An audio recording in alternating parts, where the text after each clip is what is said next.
Il m'appartient donc de vous faire part de ce rapport d'orientation budgétaire puisque la loi le veut et vous pourrez en débattre, mais absolument pour rien, puisque de toute manière, on nous demande qu'un vote sur le fait que vous avez pris connaissance du rapport d'orientation budgétaire. Ça n'empêche pas de faire des commentaires ou des remarques sur la présentation qui vous est faite. Le premier élément pour nous qui est important, c'est ce qu'on appelle la DGF. On l'a dit tout au long de l'année, je ne vais pas recommencer.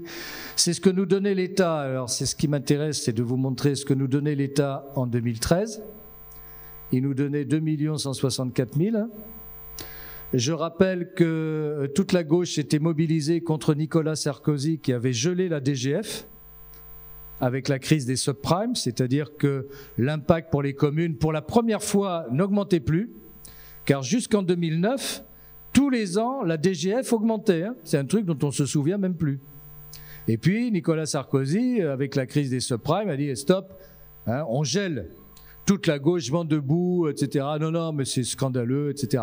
Et puis la gauche est arrivée au pouvoir entre 2012 et 2017. Et puis on a vu là ce que c'est devenu avec la gauche, la dotation globale de fonctionnement. Donc on a vu 2013, 2014, 2015, 2016, 2017. Fin du mandat de M. Hollande. Donc nous, on a perdu 1,5 million d'euros. Donc les élus de gauche, dès que j'en verrai un, il n'y a pas de problème. Il me parlera du pays, il m'expliquera comment ça a été possible puisqu'il n'y avait plus de crise. Et en fait, l'État a fait financer son déficit sur le dos des communes. C'est rien d'autre que ça. Elle a dit aux gens, oh là là, les communes sont dépensières. Hein. Qu'est-ce qu'elles dépensent comme argent, hein, etc. Oui, on dépense de l'argent, mais on vote un budget en équilibre. Donc, quel est le problème, quoi, hein? Tandis que toi, l'État, tu votes des budgets qui sont toujours en déficit. Et donc, tu as compté sur les communes, il a fait la poche des communes juste pour payer son déficit, qu'il n'a pas comblé.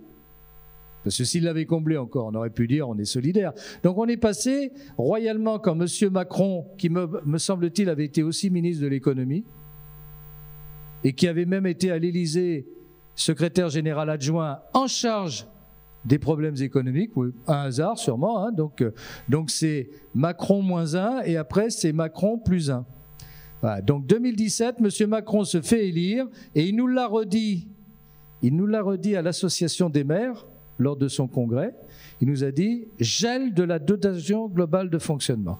Alors voilà comment M. Macron gèle les dépenses, les dons, les dotations aux communes. Voilà. Donc quand M. Macron a été élu, nous avions 634 000 euros et cette année, on nous annonce royalement 430 000 euros. C'est-à-dire qu'on a moins perdu, mais on a encore perdu, quoi.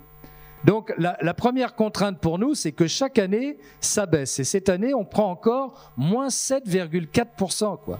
C'est-à-dire qu'il faut qu'on fasse à la place de l'État, puisque la dotation, ce n'est pas un cadeau, hein, c'est l'État qui donne aux communes pour faire à sa place ce qu'il aurait dû faire lui-même et dépenser. Et bien, au lieu de donner 2 100 000, il donne 430 000. Ben, vous essayerez dans un budget normal hein, de faire pareil, vous verrez ce que ça donne. La commune de Villeneuve-Loubet a été privée donc de près de 12 millions d'euros depuis 2014. Nous votons des budgets en équilibre, hein, puisque nous, on est arrivé au bon moment, hein, on est arrivé en 2014, alors vraiment, top. Hein. Il y en a qui ont dû être contents d'être battus en fait. Hein. Ça leur a évité beaucoup de soucis. Hein.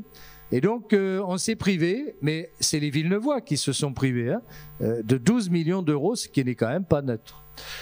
Les contraintes budgétaires, c'est aussi un truc dont la presse ne parle jamais. Alors ça, c'est un mystère. Peut-être qu'ils n'arrivent pas à comprendre de quoi il s'agit, hein, parce qu'il y a d'autres sujets qui les intéressent. Mais ça, le FPIC, c'est un truc que je ne lis jamais nulle part. Et pourtant, ça bouffe le budget des communes. Le FPIC, c'est le fonds de péréquation des ressources intercommunales et communales. C'est beau, hein? C'est beau comme un énarque. Hein, bon, le FPIC, c'est la droite qui l'a voulu. Parce qu'avant, c'était la gauche, mais là, c'est la droite. Hein, c'est Nicolas Sarkozy qui nous l'a fait après la crise des subprimes. On a été deux à voter contre, hein, Ciotti et moi, un hasard sûrement. Ben, dans la majorité, on n'était pas bien vu, hein, parce qu'on ne votait pas ce que le chef nous disait de voter, parce qu'on trouvait ça gauchiste. L'idée, c'est on prend aux communes riches et on donne aux communes pauvres. Qu'est-ce qu'on aime ça en France? Toujours prendre aux riches, qui est forcément le voisin, pour donner aux pauvres. Alors le pauvre, je ne sais pas s'il voit quelque chose, je l'espère, hein, mais nous, ce qu'on sait, c'est qu'on voit surtout ce qu'on perd. 23 000 en 2012, quand ça a été voté.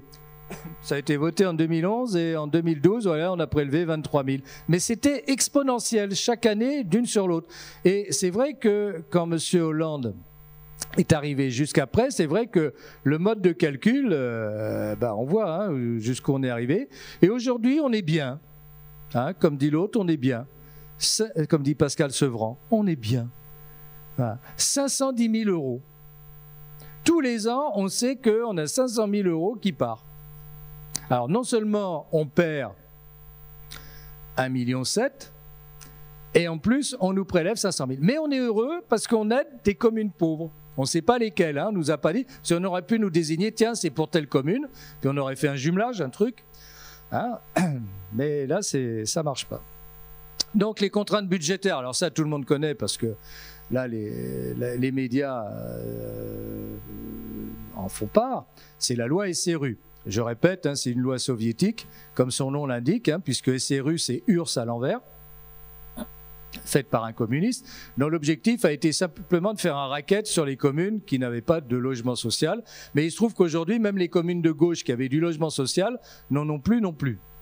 Le bilan de cette affaire, parce qu'on l'a suffisamment explicité, je ne vais pas insister là-dessus, c'est que chaque année, on prend des pénalités, hein, et que ça a un coût non négligeable, puisque pour nous, hein, c'est l'amende 475 000 euros cette année, et au total près de 700 000 euros encore, 650 000 euros. Alors, on a été mis en carence. Je rappelle que la carence, ce n'est pas qu'une affaire de pénalité. Hein. La carence, c'est aussi, pour nous, la contrainte que tous nos permis sont contrôlés par l'État pour une durée de 2 mois.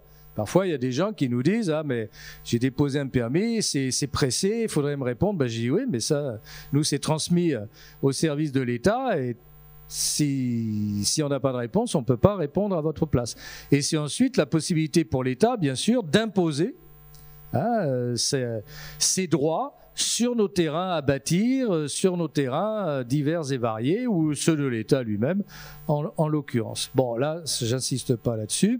Le bilan de tout ça, c'est que depuis 2017, eh bien, on entretient l'État. Vous voyez, avant, malgré tout, on était encore en possibilité de gagner un peu. Entre ce que nous versions et ce qu'on nous prenait, on avait un solde positif. Depuis 2017, c'est un solde négatif, c'est-à-dire que nous, en tout état de cause, c'est quelques 535 000 euros qui vont à l'État prélever sur nous, c'est-à-dire que nous finançons l'État depuis 2017, ce qui représente quand même une somme non négligeable, 2,5 millions d'euros. Hein, c'est-à-dire que le budget des Villeneuvois, le budget de la commune de Villeneuve sert au budget de l'État. Et quand on voit comment il s'en sert tellement bien, on est vraiment heureux, hein, bien sûr.